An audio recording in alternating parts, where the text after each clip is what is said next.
नमस्कार, जोहार, मैं संजय और आप देख रहे हैं न्यूज झारखंड। चलिए जानते हैं सुबह से लेकर शाम तक की तमाम बड़ी खबरों को। ईडी के सामने नहीं हाजिर हुए सीएम सोरेन, जाएंगे छत्तीसगढ़। सहयोगी बोले, मुख्यमंत्री कोई खिलौना नहीं, जनता के बीच जाएंगे, एजेंसियों का हो रहा दुरुपयोग। झारखंड में मुख्यमंत्री हेमंत सोरेन को ईडी के समन के बाद राज्य में राजनीतिक हलचल तेज हो गई है। ईडी ने सुबह 11:30 बजे मनी लॉन्ड्रिंग और अवैध खनन मामले में पूछताछ के लिए सीएम को बुलाया था, लेकिन वो पूछताछ के लिए नहीं पहुंचे। इधर सीएम से सवाल जवाब को लेकर ईडी ऑफिस की सुरक्षा बढ़ा दी गई है। दूसरी ओर कल रात हुई विधायक दल की बैठक के बाद यह साफ हो गया है कि मुख्यमंत्री हेमंत सोरेन आज ईडी के समक्ष पूछताछ के लिए उपस्थित नहीं होंगे। बैठक में शामिल कई विधायकों और मंत्रियों ने इसे सरकार को अस्थिर करने की साजिश बताया। बाहर निकलकर कांग्रेस प्रदेश अध्यक्ष ने कहा है कि मुख्यमंत्री कोई खिलौना नहीं है, हम कानूनी सलाह ले रहे हैं कि इस पर क्या करना है। मुख्यमंत्री कार्यालय की तरफ से जारी किए गए शेड्यूल के अनुसार आज मुख्यमंत्री छत्तीसगढ़ जाएंगे, जहां वो रायपुर में हो रहे आदिवासी नृत्य महोत्सव में बतौर मुख्य अतिथि शामिल होंगे। कल शाम सत्ता पक्ष के विधायकों की मुख्यमंत्री आवास में बैठक देर रात तक चली। बैठक की अध्यक्षता मुख्यमंत्री हेमंत सोरेन की ओर से सभी पहलुओं पर चर्चा की गई। बैठक के बाद कांग्रेस के प्रदेश अध्यक्ष बन्ना गुप्ता सहित कई नेताओं ने पूरे घटनाक्रम को भाजपा की साजिश करार दिया है, जांच एजेंसियों के दुरुपयोग की बात कही। 8वीं बोर्ड की विशेष परीक्षा 19 नवंबर को होगी। 7 नवंबर से प्रवेश पत्र डाउनलोड होगा। झारखंड एकेडमिक काउंसिल ने इस संबंध में दिशा निर्देश जारी कर दिया है। 8वीं बोर्ड परीक्षा 2022 में असफल विद्यार्थी परीक्षा में शामिल होंगे।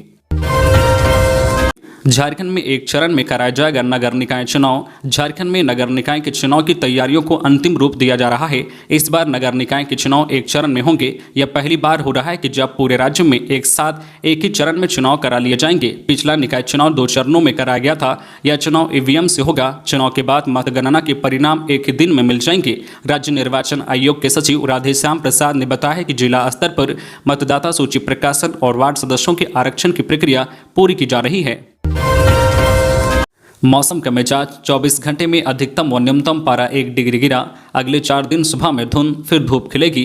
रांची में ठंड का असर दिखने लगा है। पिछले 24 घंटे में अधिकतम और न्यूनतम तापमान में 1 डिग्री की गिरावट आई है। आने वाले 3 से 4 दिन में अधिकतम और न्यूनतम तापमान में 1 से 2 डिग्री गिरने के आसार हैं। मौसम विज्ञान केंद्र रांची के वैज्ञानिक अभिषेक आनंद ने बताया है कि अगले 4 दिनों तक सुबह में धुंध रहेगी, दिन में धूप खिलेगी। पिछले 24 घंटे में राजधानी का अधिकतम तापमान 27.5 डिग्री और न्यूनतम 16.6 डिग्री रिकॉर्ड किया गया है। ईडी कार्यालय की बढ़ाई गई सुरक्षा, भारी संख्या में पुलिस बल तैनात। राजधानी रांची के ईडी कार्यालय में गुरुवार को पुलिस बल की भारी संख्या में तैनाती की गई है।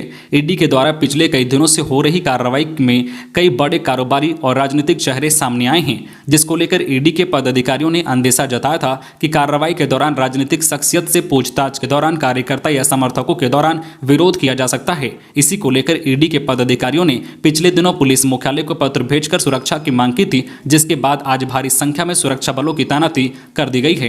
झारखंड में अवैध खनन से जुड़े मामले में सीएम हेमंत सोरेन को ईडी का समन मिला है। ईडी ने सीएम को 3 नवंबर को पूछताछ के लिए बुलाया है। हालांकि सीएम 3 नवंबर को ईडी के समक्ष हाजिर नहीं होंगे। जानकारी के अनुसार सीएम मामले को लेकर कोर्ट का रुख कर सकते हैं।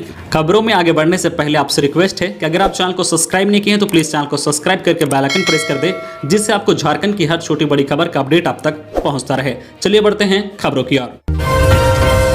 मालगाड़ी का मलबा हटाते समय क्रेन से दबकर 2 रेलकर्मियों की मौत। 26 अक्टूबर को बेपटरी हुई थी ट्रेन।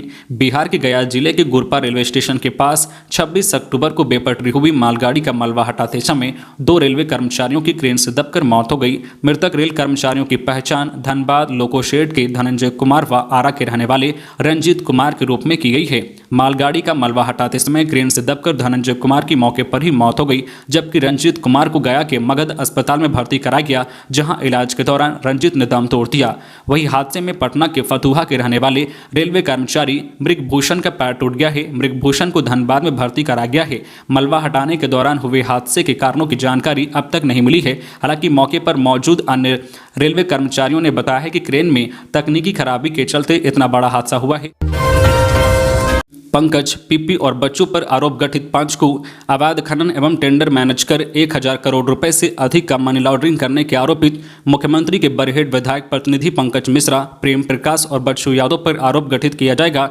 इसके लिए ईडी की विशेष अदालत ने 5 नवंबर की तिथि निर्धारित की है। इससे पहले ईडी ने तीनों के खिलाफ जांच पूरी करते हुए 16 सितंबर को चार्जशीट दाखिल कर दी है। इसके बाद से तीनों की मुश्किलें बढ़ गई है। तीनों की ओर से याचिका दाखिल कर जमानत देने की गुहार लगाई गई है।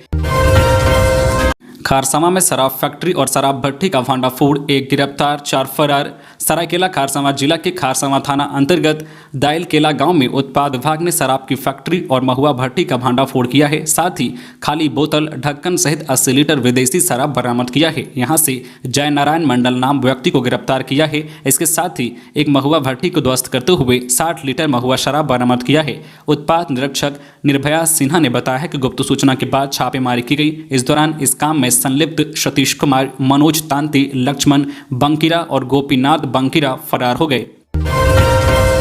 अमित के खिलाफ ईडी की कार्रवाई गलत, वकील। हाईकोर्ट के अधिवक्ता राजीव कुमार को रिश्वत देने के मामले में ईडी की कार्रवाई का सामना कर रहे कोलकाता के व्यवसायी अमित अग्रवाल के मामले में 4 नवंबर को हाईकोर्ट में सुनवाई निर्धारित है। इससे पहले उनके अधिवक्ता शहबाज अख्तर ने मीडिया से बातचीत में कहा कि अमित अग्रवाल के खिलाफ ईडी की कार्रवाई पूरी तरह से गलत है। वकील राजीव कुमार को अमित अग्रवाल ने जो पैसे दिए थे वह उन्होंने अपने खाते से निकाले थे। जब पैसा अवैध नहीं है तो उनके खिलाफ कार्रवाई क्यों की जा रही है। वकील ने कोर्ट को बताया है कि अमित अग्रवाल ने रिश्वत लेने की जानकारी पहले ही पुलिस को दी थी। इसके बाद ही पुलिस ने कार्रवाई करते हुए राजीव कुमार को पैसे के साथ गिरफ्तार किया है। इस मामले में वे पीड़ित हैं, लेकिन ईडी ने उन्हें भी आरोपित बना दिया है। स्कूटी लदे कंटेनर में लगी आग, ग्रामीणों के प्रयास से समय रहते आग पर पाया गया काबू। गिरिडीह के बगोदर थाना क्षेत्र में जीटी रोड पर स्कूटी लदे कंटेनर में आग लग गई। आग लगी कि इस घटना में कंटेनर में लदे 3 स्कूटी क्षतिग्रस्त हो गई है। ग्रामीणों के प्रयास से आग पर काबू पा लिया गया है, अन्यथा एक बड़ा हादसा हो सकता था। आग लगी कि यह घटना जीटी रोड हेंसला में हुई है, जो घनी आबादी वाले क्षेत्र की है। संयोग रहा कि समय रहते ग्रामीणों के प्रयास से आग पर काबू पा लिया गया, अन्यथा न सिर्फ लाखों की संपत्ति का नुकसान होता बल्कि जीटी रोड पर भी वाहनों का आवागमन प्रभावित हो जाता। दरअसल स्कूटी लदे कंटेनर में बुधवार को अचानक आग लग गई। गाड़ी से धुआं निकलता देख ड्राइवर ने सूझबूझ दिखाते हुए हेंसला में जीटी रोड पर ही गाड़ी को खड़ी कर दी। जब कंटेनर को खोला गया तब आग धधकता देखा। ड्राइवर की होश उड़ गए। जिस जगह पर गाड़ी खड़ी की गई थी वही बगल में ही एक तालाब है। कंटेनर में लगी आग को उसी तालाब के पानी से बुझा गया। हालांकि जब तक आग पर काबू पाया गया 3 स्कूटी आग की चपेट में आ गई थी। जमशेदपुर में आरटीआई कार्यकर्ता पर चली गोली। जमशेदपुर के बिरसानगर थाना के पास आरटीआई कार्यकर्ता शंभू दास पर एक बदमाश ने फायरिंग की। हालांकि गोली किसी को नहीं लगी। गोली चलाने के बाद हमलावर पैदल ही भाग गया। घटना बिरसानगर जोन नंबर 4 के रोड नंबर 5 की है। थाने में नाबालिग ने की आत्महत्या, पुलिस के नहीं छोड़ने पर लगाई फांसी। बुधवार को सरायकेला थाना परिसर में एक नाबालिग ने बेल्ट के सहारे फांसी लगाकर आत्महत्या कर ली। नाबालिग पूर्वी सिंहभूम जिले के धालबोमगढ़ थाना क्षेत्र का रहने वाला बताया जा रहा है। मृतक का नाम मोहन मुर्मू है।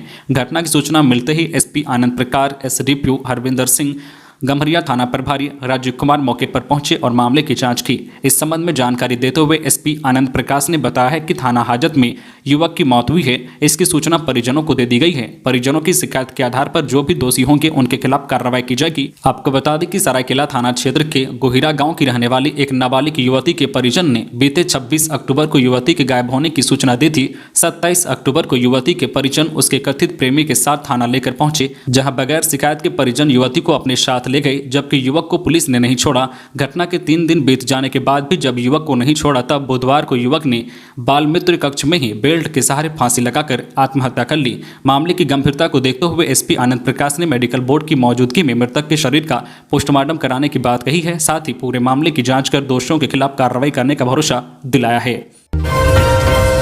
शव मिलने से सनसनी, तालाब में डूबने से किसान की मौत, पुलिस जांच में जुटी। खबर है रांची की, जहां रातू थाना क्षेत्र के काटू गांव में एक व्यक्ति की तालाब में डूबने से मौत हो गई है।